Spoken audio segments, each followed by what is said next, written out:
This is Grace with Graceful Living. Recently I was in New York and I decided to take a trip to the 3-star Michelin restaurant, 11 Madison Park. 11 Madison Park was not vegan when it opened in 2021, but after earning its 3 stars, Chef Daniel Hum decided to go vegan because he decided that animal agriculture was no longer sustainable.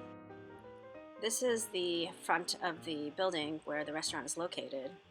It's in a beautiful high-ceiling building. If anyone has seen the Netflix documentary 7 Days Out, the restaurant is featured in the documentary, and this was when the restaurant's specialty was duck, but they no longer serve duck as they are vegan. This was the menu that we had when we went to 11 Madison Park. I asked the staff and they said the menu is seasonal. The first course we had was based on saltis, which is a combination of celery and lettuce, 2 of my favorite things in the world. They had a saltis juice, which is the shaken component, as well as a salad and crudité. My friend and I loved the sauce with the flowers in it. The next course was the tanbori. Tanbori, otherwise known as vegan caviar, are edible seeds of the cypress plant. They put these seeds inside the avocado and it was delicious. The next course was our favorite, the artichoke course. I could have eaten this over and over again, it was so good. While we were waiting for our other courses, they gave us bread, and I had a special gluten-free bread for myself. They made a really good spread of butter made from morel mushrooms, which was divine. We had the tofu next with peas and anise hyssop, which is in the mint family. The peas were perfectly suspended in the tofu. Next we had the grilled turnip. They brought out a grill for us and grilled our turnip. The turnip was wrapped in collard greens and spinach. They had some relish, sauerkraut, radishes that you could add to the top of the little sandwich. I thought this was very creative.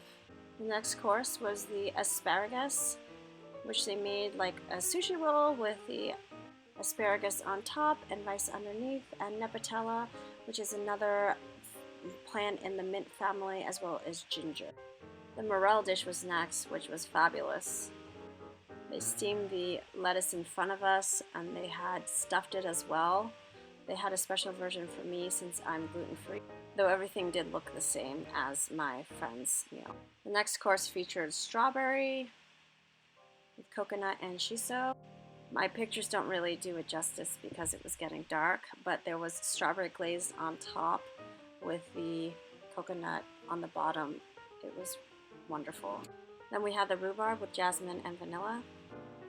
I don't usually like rhubarb, but I really like this dish and their presentation was beautiful. Finally, we had the sesame pretzel with chocolate. I love these chocolate pretzels. They were so good, and they were gluten-free too. They paired the last dish with a vermouth, which I liked as well. It was non-alcoholic. My friend and I loved our experience. We would definitely go again. My friend is not vegan.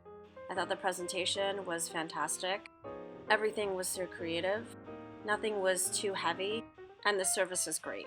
The coolest thing is they have their own little farm called Magic Farm where they get their produce from. Magic Farm definitely creates a lot of magic in the restaurants. We asked for a tour of the kitchen, which they were able to accommodate last minute, and they gave us a little goodie bag to go with their spring menu with everything written out so we could remember what we ate. The best thing about the goodie bag was the granola inside, which was the best granola I've ever had. I would definitely recommend checking this restaurant out if you have a special occasion and you are in New York City. If you like this video, please give me a thumbs up and subscribe or follow me on Instagram. Please go to graceinhawaii.com for more information.